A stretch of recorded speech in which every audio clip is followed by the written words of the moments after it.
Section 1. You will hear a man renting an apartment over the phone. First, you have some time to look at questions 1 to 5.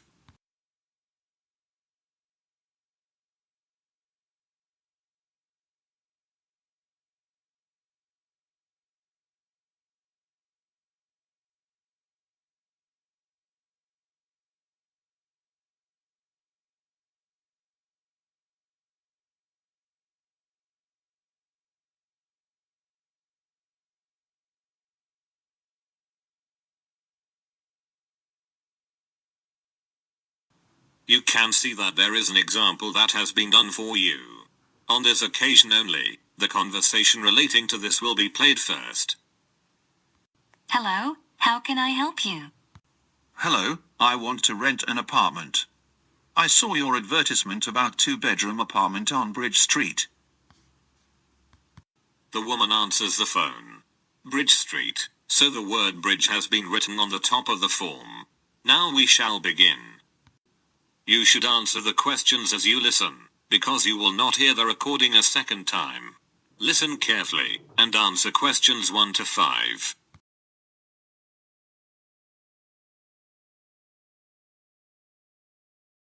Hello, how can I help you? Hello, I want to rent an apartment. I saw your advertisement about 2-bedroom apartment on Bridge Street. Bridge Street 32, that's it? Exactly. But I have a couple of questions. Yes, I'm listening. Does rent include all the utilities, such as gas, electricity, phone, etc.?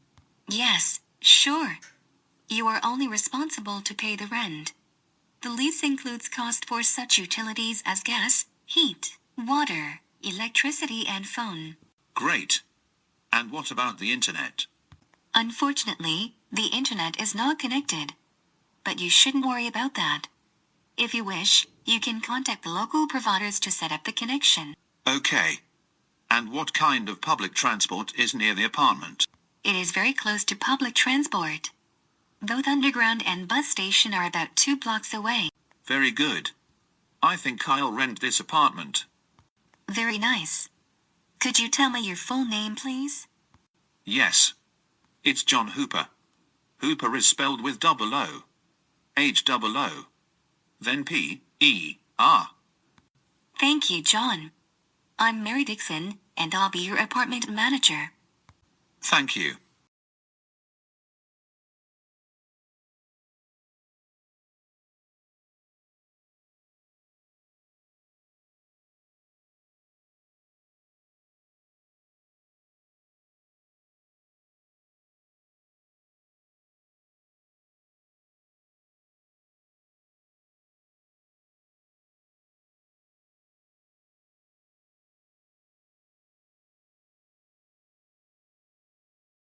Now listen, and answer questions 6 to 10.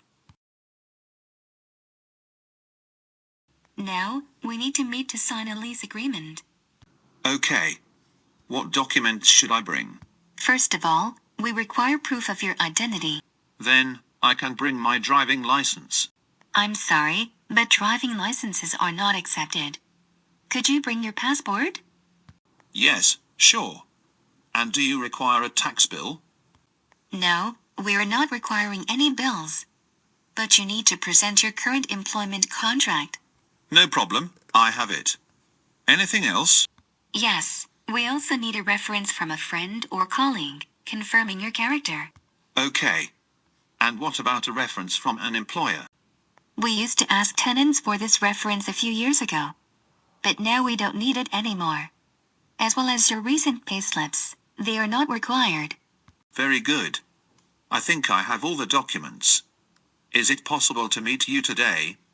Yes. Is 5:30 p.m. convenient for you? Unfortunately, I'm busy until 6 p.m. Then we can meet at 6:30 p.m. Yes, 6:30 is very good for me. I'll be at your office by that time. I think it's better to meet directly at your future apartment, because we'll anyway make a visit. Oh, you're right. See you soon. Thank you. See you soon. That is the end of section 1. You now have half a minute to check your answers. Section 2. You will hear the information about tickets to one of the royal palaces in London. First, you have some time to look at questions 11 to 16.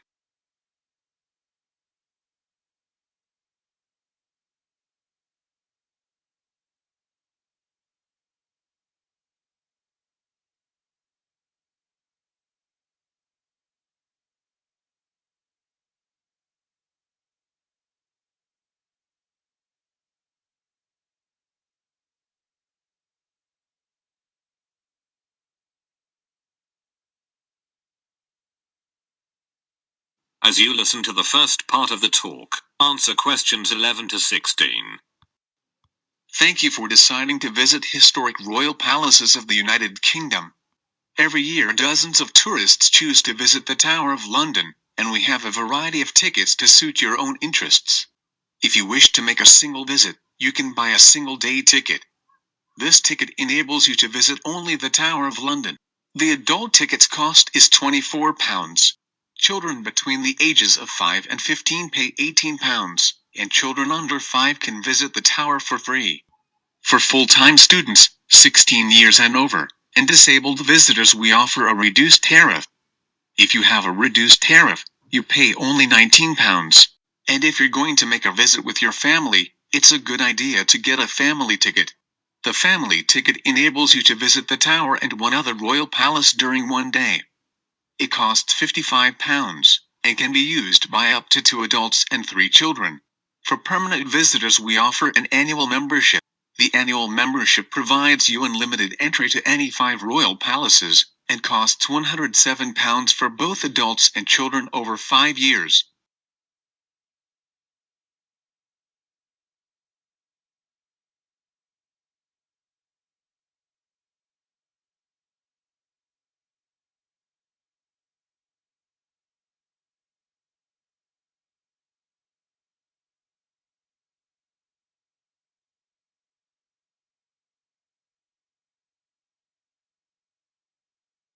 Now listen, and answer questions 17 to 20. If you can't wait to visit these famous historical places, and have already chosen your ticket type, then it's time to order tickets. The first and the easiest way is to buy your tickets online. To do this, you should visit our site and select a date, then make a payment. Make sure that after the payment is completed, you receive a confirmation email of your booking. The second way is to book your tickets by telephone. However, you have to pay an additional fee when ordering tickets over the phone. Plus, telephone bookings are not available during the weekends and holidays. So this option is not very convenient. And if you don't want to plan your visit in advance, there is a third option for you. You can simply purchase the tickets in person on the day of your visit. There are plenty of ticket kiosks near the Tower of London and other royal palaces. I hope that you'll enjoy your visit. That is the end of section 2. You now have half a minute to check your answers. Section 3. You will hear 2 students discussing their new course. First, you have some time to look at questions 21 to 23.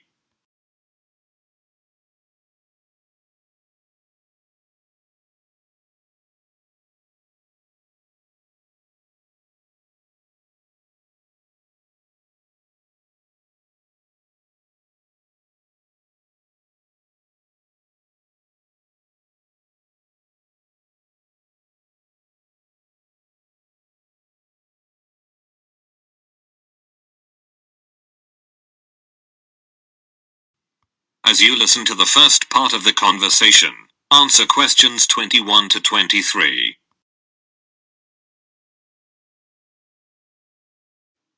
Hi, Kate. How did you like the first lecture? Hi, Julie. You mean that lecture about brand identity? Exactly. When our professor described how brand names are created. As I understood, he'll teach us practical tips and techniques to create better brands.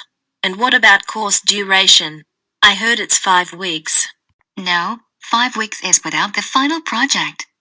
The total duration is 7 weeks. Oh, I forgot about it. It's the first time I'll be doing a group project. And I'm a bit nervous to work in a 5-people team. I think it's going to be okay. He was talking about the right marketing strategy. Did you hear that? Yes, that was the most exciting part of the presentation. The key thing is to grab people's attention. That's true.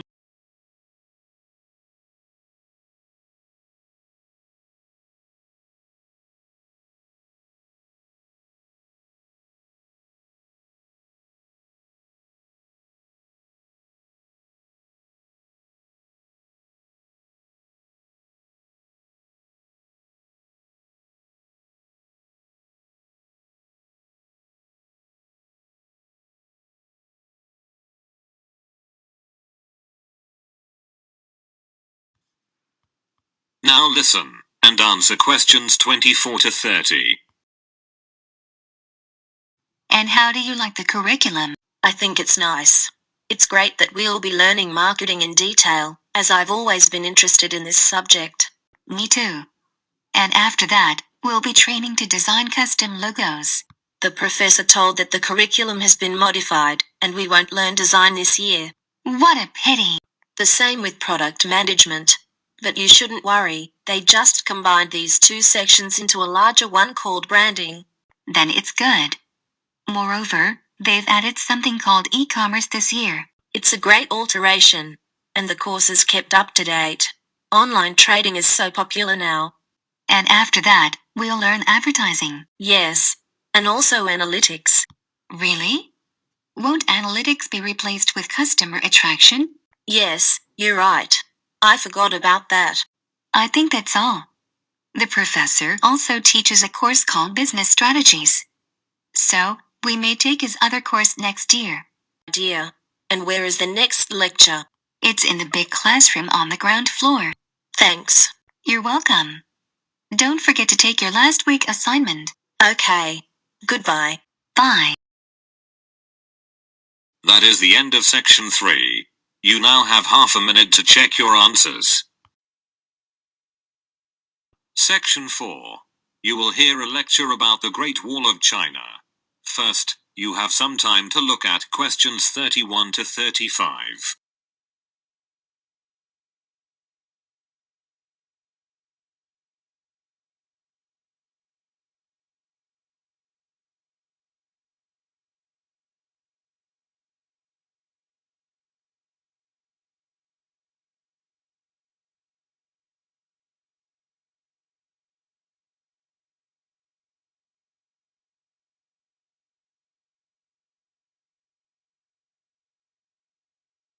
Now listen carefully, and answer questions 31 to 35. Perhaps the most recognizable symbol of China and its long and vivid history, the Great Wall of China is one of the most extensive construction projects ever completed. Somewhat ironically though, the one monument that China built to keep foreigners out is actually now the biggest tourist attraction in the country. Despite the initial purpose, the Great Wall never effectively prevented invaders from entering China. It came to function more as a psychological barrier between Chinese civilization and the world, and remains a powerful symbol of the country's enduring strength. Though the beginning of the Great Wall of China can be traced to the 3rd century BC, many of the fortifications included in the wall date from hundreds of years earlier, when China was divided into a number of individual kingdoms during the so-called Warring States period. Around 220 BC, Qin, the first emperor of a unified China, ordered that earlier fortifications between states be removed, and a number of existing walls along the northern border be joined into a single system that would extend for more than 10,000 li and protect China against attacks from the north. A li is about 1/3 of a mile, and that's where the monument's name came from. The original name for the Great Wall is Long Wall of 10,000 li, or simply the Long Wall. Though the wall is quite inspiring, it was never called the Great Wall in Chinese, and only foreign mistranslation with romantic overtones referred to it as Great or Big Wall. With the death of Qin and the fall of his dynasty, much of the Great Wall fell into disrepair. Much later, a series of frontier tribes seized control in northern China. The most powerful of these was the Northern Wei dynasty, which repaired and extended the existing wall in 390 AD to defend against attacks from other tribes. Despite its long history, the Great Wall of China as it exists today was constructed mainly during the mighty Ming Dynasty, from 1368 to 1644.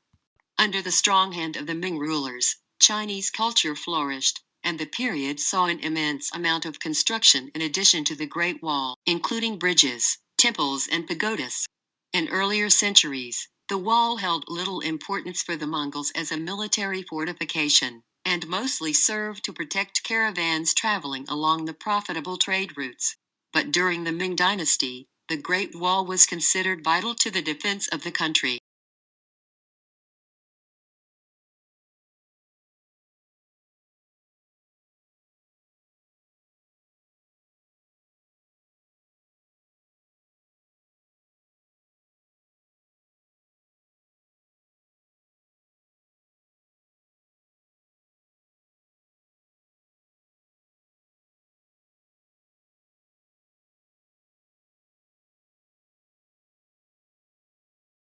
Now listen carefully, and answer questions 36 to 40. Before the use of bricks, the Great Wall was mainly built from stones, wood, and rammed earth. However, during the Ming Dynasty, bricks were heavily used in many areas of the wall. The size and weight of the bricks made them easier to work with than earth and stone, so construction quickened. Additionally, bricks could bear more weight and endure better than earth and wood. But many western sections of the wall are constructed from mud, and thus are more susceptible to erosion. That's why in many locations the Great Wall is in disrepair. A report by the State Administration of Cultural Heritage states that almost a fifth of the wall has totally vanished. In places, the height of the wall has been reduced from more than 5 meters to less than 2 meters. And more than 60 kilometers of the wall in Gansu province may disappear in the next 20 years, due to frequent sandstorms. However, the state does its best to preserve and extensively renovate the Chinese wall, which makes a considerable figure upon the terrestrial globe. Due to its imposing sizes, the wall is often believed to be visible from the moon. But it's only a rumor. The width of the Great Wall, viewed from the moon, is about the same as that of a human hair, viewed from 2 miles away. In other words, to see the wall from the moon would require superhuman eyesight. Today, the monument attracts thousands of national and foreign tourists every day. In 1987, UNESCO designated the Great Wall a World Heritage Site. And now the Great Wall is generally recognized as one of the most impressive architectural feats in history. That is the end of section 4. You now have half a minute to check your answers.